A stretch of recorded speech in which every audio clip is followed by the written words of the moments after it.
본문의 말씀은 주기도문의 5번째 간구이고 우리의 필요를 위한 2번째 간구입니다. 예수님은 일용할 양식을 구할 것을 말씀하신 뒤에 하나님 아버지께 죄 사함에 대해 간구할 것을 말씀하셨습니다. 우리가 하나님께 죄를 사하여 주시기를 간구해야 하는 이유는 무엇일까요? 이유는 간단합니다. 하나님의 용서가 아니고서는 우리의 죄의 문제를 해결할 수 있는 방법이 없기 때문입니다. 그렇다면 예수님이 말씀하신 이 죄사함의 기도 속에는 어떠한 의미가 담겨져 있는 것일까요?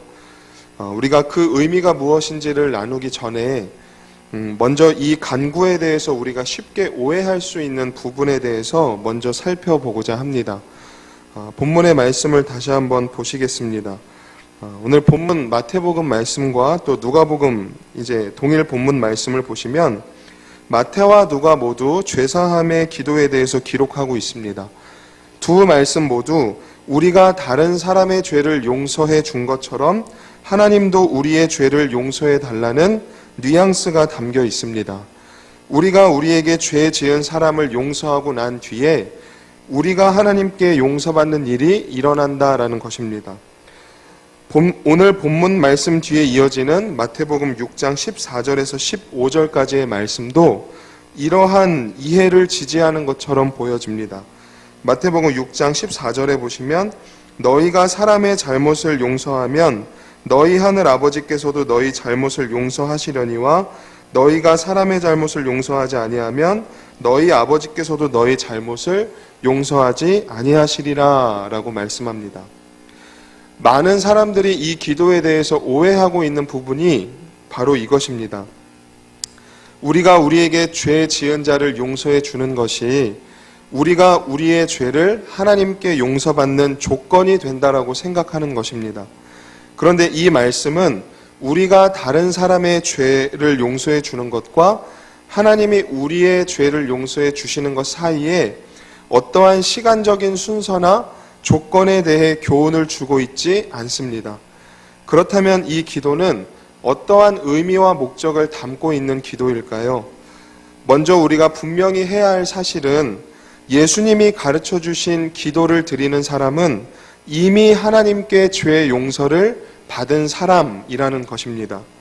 더 정확하게 말씀드리면 주기도문은 예수님의 십자가 공로를 믿는 믿음으로 말미암아 아담으로 인해 주어진 그 원죄의 문제를 해결받고 하나님 앞에 의롭다 칭함받은 사람들만이 드릴 수 있는 기도라는 것입니다.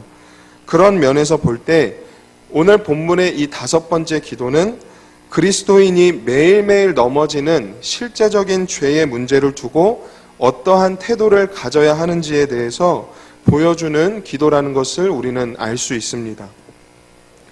실제로 내가 다른 사람의 죄를 용서해 주는 것만큼 하나님께서도 내 죄를 용서해 주신다면 아마 어느 누구도 하나님이 주시는 이 죄사함의 은혜를 누리지 못할 것입니다. 왜냐하면 우리는 천성적으로 다른 사람을 용서하는 일을 꺼려하기 때문입니다. 우리가 예수를 믿고 구원의 확신이 있다 할지라도 여전히 우리 속에는 죄의 성향, 즉 옛사람의 그 습성이 남아 있습니다. 때문에 우리는 다른 사람에게 원한을 갖고 쉽게 용서하지 않는다라는 것입니다. 따라서 우리가 우리에게 죄 지은 자를 사하여 준 것 같이 우리의 죄를 사하여 주옵시고 라는 이 간구는 다른 사람의 죄를 용서해 주는 것에만 그 목적이 있다고 볼 수는 없습니다. 어떠한 시간적인 순서나 조건을 말하지도 않습니다. 이 간구는 오히려 하나님께 이미 용서의 은혜를 받은 우리가 여전히 하나님이 용서하시는 은혜로 살아야만 하는 연약한 존재임을 깨닫게 하는데 그 첫 번째 목적을 가지고 있다라는 것입니다. 그렇기 때문에 이 5번째 간구 역시도 우리의 필요를 위한 기도가 되는 것입니다. 우리의 심령이 구원을 받기 위해서 진정으로 필요한 기도가 된다라는 것입니다. 우리는 평생 이 기도를 드리며 하나님께서 허락하시는 온전한 구원을 이루어 가야 합니다. 우리가 일용할 양식을 매일 구하는 것처럼 이 간구를 매일 놓치지 않으시는 저와 여러분들 되시기를 축복합니다. 그래서 성령의 도우심 가운데 매일의 삶 속에서 구원을 이루어 가시는 은혜가 저와 여러분 모두에게 주어질 수 있기를 간절히 축복합니다. 두 번째로 이 죄사함의 기도 속에 담겨진 의미가 무엇인지 알기 위해서는 성경이 말씀하는 죄에 대한 바른 이해가 필요합니다. 먼저 죄에 대한 일반적인 의미를 좀 살펴보겠습니다. 허물죄라고 하는 한자어가 있는데 이 한자는 금을 망자와 안일 비자가 합쳐진 단어입니다. 즉 법의 그물망에 잡힐 만한 그릇된 일이 바로 죄라는 것입니다. 그렇다면 성경이 말씀하는 죄는 무엇일까요? 성경은 죄를 관역을 빗나간 화살에 비유하여서 정의를 합니다. 실제로 구약에서 죄를 짓다라는 의미를 가진 이 히브리어 하타라고 하는 단어는 화살이 관역을 맞추지 못하고 빗나간 상황을 기본 개념으로 삼는 단어입니다. 결국 구약에서 죄라고 하는 것은 원래의 목적을 벗어난 상태로 정의가 되는 것입니다. 그래서 창조의 그 원래 목적을 벗어나게 한 죄를 원죄라고 하는 것입니다. 신약에서도 마찬가지입니다. 신약에서도 이 죄를 의미하는 헬라어 하마르티아라고 하는 단어 역시 빗나가다라는 의미를 갖습니다. 우리가 앞서 살펴본 이 누가복음 11장 4절을 원문으로 보면 바로 이 하마르티아라는 단어를 사용하고 있는 것을 확인할 수 있습니다. 그런데 오늘 본문인 마태복음 6장 12절을 원문으로 보면 하마르티아라는 단어가 아니라 또 다른 단어를 사용하고 있습니다. 그것은 바로 빛이라는 의미를 가진 오페일레마라고 하는 단어입니다. 지금 여러분들이 가지고 계신 성경 본문을 보시면 각주 2번이 달려 있는데 이제 그 부분에 달린 해석을 보시면 아마 쉽게 확인하실 수 있습니다. 원문을 어떻게 번역해 놓았는지를 보면 빚진 자를 탕감하여 준 것 같이 우리의 빚도 탕감하여 주옵시고라고 번역이 되어 있습니다.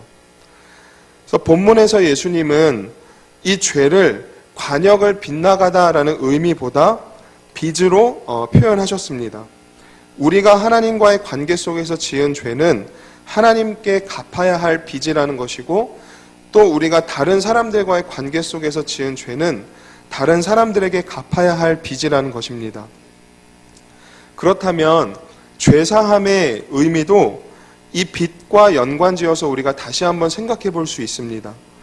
먼저 죄가 빚이라고 하면 죄에 대한 감각 역시 죄책감보다는 부채감이라는 표현으로 우리가 생각해 볼 수 있습니다. 여러분들도 물질적인 빚이나 또는 마음의 빚으로 인해서 이 부채감이라는 감각을 한 번쯤은 경험을 해 보셨을 것입니다. 이 부채라고 하는 말의 뜻은 빚을 짊어지다입니다.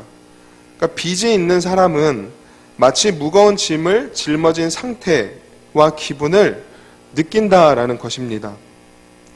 저도 이제 그 대학생 시절에 학교를 다닐 때 학자금 대출을 받아서 학비를 이제 낸 적이 있었는데 이제 그 당시에 매달 이제 그 문자에 이 학자금 대출 이체 내역이 이제 문자로 들어오면은 그 문자를 보면서 이제 한숨을 쉬면서 이 학자금 대출 받은 걸 언제 다 갚나 이렇게 했던 그런 어떤 기억이 말씀을 준비하면서 좀 떠올랐습니다.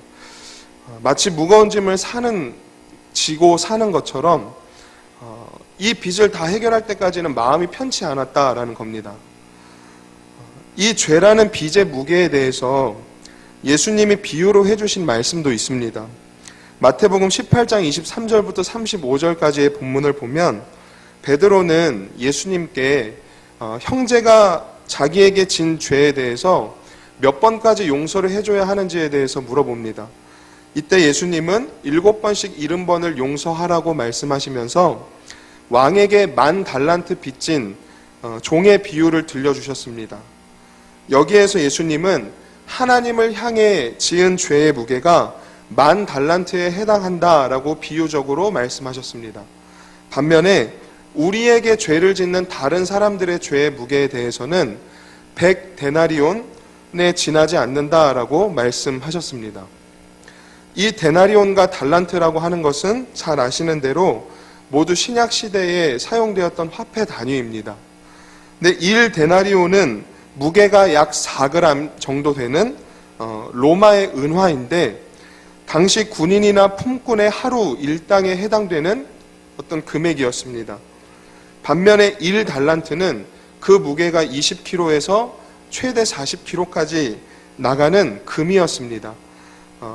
이것을 데나리온으로 환산을 하면 6,000데나리온이 됩니다. 이것은 16년간의 품삯에 해당하는 금액이 되는 것입니다.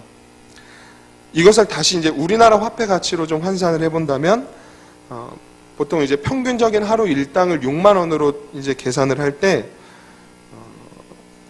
1달란트는 3억 6천만 원에 해당되는 금액으로 이해하시면 됩니다. 그러니까 1달란트만 해도 이처럼 큰 금액이 되는데 10,000달란트의 가치는 어느 정도가 될까요? 자그마치 16만 년을 우리가 쉬지 않고 일해서 한 푼도 쓰지 않고 모아야만 모을 수 있는 어마어마한 금액이라는 것입니다. 결국 죄라는 이 빚의 무게는 우리 스스로는 도저히 갚을 수 없고 갚을 엄두도 낼 수 없을 정도의 무게라는 것입니다. 이 비유가 말씀하는 첫 번째 교훈이 있습니다.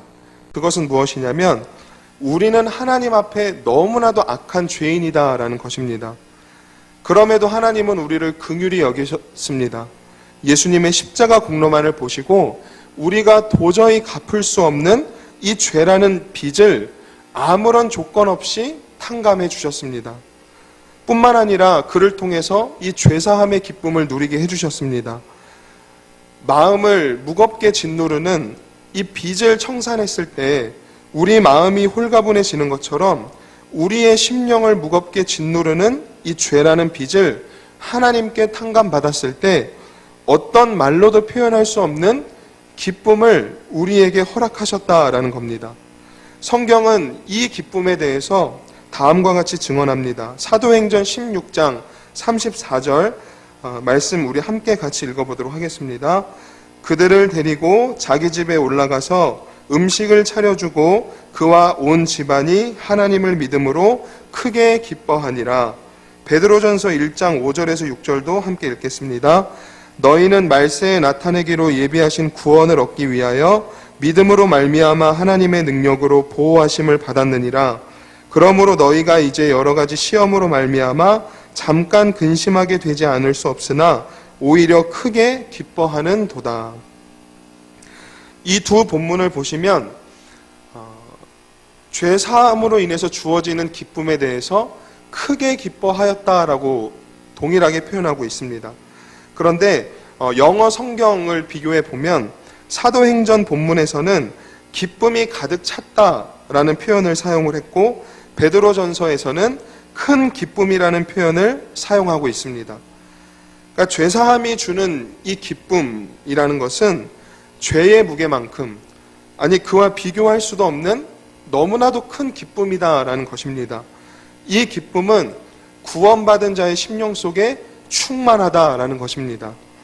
하나님이 주시는 이 큰 구원의 기쁨이 다시 한번 저와 여러분들의 심령 속에 가득 채워질 수 있기를 간절히 축복합니다. 예수님이 말씀하신 비유가 주는 두 번째 교훈도 있는데 하나님께서 무조건적으로 우리에게 용서의 은혜를 주셨듯이 우리도 다른 사람의 죄를 무조건적으로 용서하기를 하나님은 원하신다라는 것입니다. 하나님의 용서를 경험한 사람은 마땅히 다른 사람의 죄를 용서할 수 있어야 합니다. 자신은 16만 년 동안 한 푼도 쓰지 않고 쉬지 않고 일해서 모아야만 이 벌을 수 있는 10,000달란트 빚을 탕감받았음에도 불구하고 자신에게 겨우 100일 정도의 품삯에 해당하는 이 100데나리온의 빚진 사람들을 용서하지 못한다면 그것만큼 뻔뻔하고 민망한 일은 없는 것입니다. 예수님은 10,000달란트 빚을 탕감받고도 자기에게 100데나리온 빚진 다른 사람의 죄를 용서하지 않는 자를 향해서 악한 종이라고 분명하게 말씀하셨습니다. 성경은 저와 여러분 모두가 스스로는 도저히 갚을 수 없는 10,000달란트 빚을 예수님 때문에 아무 조건 없이 탕감받은 자임을 분명하게 선언하고 있습니다. 그렇다면 다른 사람이 나에게 지은 죄가 어떠하든 그 사람을 용서해야 할 이유는 이것으로 충분한 것입니다. 그래서 하나님의 사랑으로 무조건적인 용서를 베푸시며 하나님 앞에 선한 종으로 살아가시는 저와 여러분들의 삶이 될 수 있기를 간절히 축복합니다. 말씀을 정리하겠습니다. 주기도문의 5번째 간구인 우리가 우리에게 죄 지은 자를 사하여 준 것 같이 우리를 사하여 주시옵고 라는 이 간구에는 2가지 목적이 담겨져 있었습니다. 첫째는 우리가 이 기도를 통해서 우리가 평생 하나님의 용서의 은혜를 받으며 사는 존재임을 깨달아야 한다는 것이었습니다. 2번째는 우리는 예수님의 십자가 공로 때문에 10,000달란트 빚을 아무 조건 없이 탕감받은 자로서 우리에게 100데나리온 빚진 다른 사람들의 죄를 무조건적으로 용서하는 삶을 살아야 한다는 것이었습니다. 이제 성탄절이 다가오고 있습니다. 코로나19로 인한 이 언택트 시대에 특별히 비대면으로 예배를 드릴 수밖에 없는 안타까운 이 상황 속에서 우리가 성탄절을 어떻게 의미 있게 보낼 수 있을까에 대한 어떤 그런 고민들이 우리 안에 참 많이 있습니다. 이 시대는 메리 크리스마스가 아니라 메리 케이마스를 외치며 성탄절을 의미 있게 보내라고 우리에게 요청을 합니다. 그런데 성탄절은 메리 케이마스가 아니라 메리 크리스마스를 외칠 때 그 의미가 분명해집니다. 다른 것이 주인이 될 수 없다라는 겁니다. 오직 예수님만이 이 성탄의 주인이십니다. 그래서 성경은 천사가 이르되 내가 온 백성에게 미칠 큰 기쁨의 좋은 소식을 너희에게 전하노라. 오늘 다윗의 동네에 너희를 위하여 구주가 나셨으니 곧 그리스도 주시니라 라고 분명하게 이 날에 대해서 선언하고 있습니다. 우리가 예수를 믿는 그리스도인이라면 우리는 예수의 정신을 가지고 이 성탄절 주간을 의미 있게 은혜롭게 잘 보낼 수 있어야 합니다. 이를 위해서 우리가 2가지 적용해야 될 부분이 있습니다. 첫 번째는 성탄절에 꼭 가정에서 예배 자리를 지키시기 바랍니다. 영상 예배 링크를 주중에 이 순장들을 통해서 보내드릴 텐데 성탄절 당일 금요일 오전 11시에 영상으로 예배를 드리시면서 이 성탄절 예배를 통해 우리에게 주시는 그 말씀의 은혜를 통해서 하나님이 주시는 큰 기쁨을 경험하고 예수님만을 경배하시는 은혜로운 시간 되시기를 부탁드립니다. 그리고 또 한 가지는 이 성탄절 주간을 준비하시면서 오늘 함께 나눈 이 주기도문의 5번째 간구를 깊이 묵상하시고 힘써 기도하시는 한 주가 되시기를 바랍니다.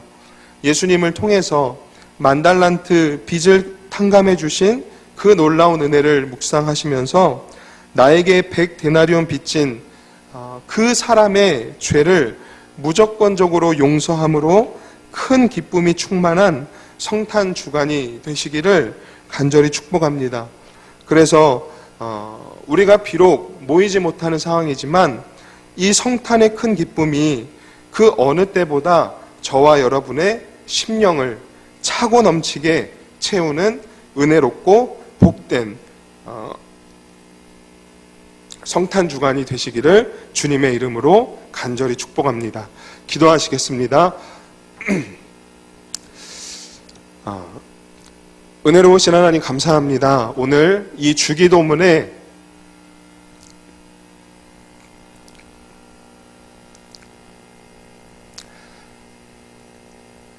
다섯 번째 이 간구의 의미를 살펴보면서 우리가 그리스도인으로서 어떠한 삶을 살아야 하고 특별히 다가오는 이 성탄절과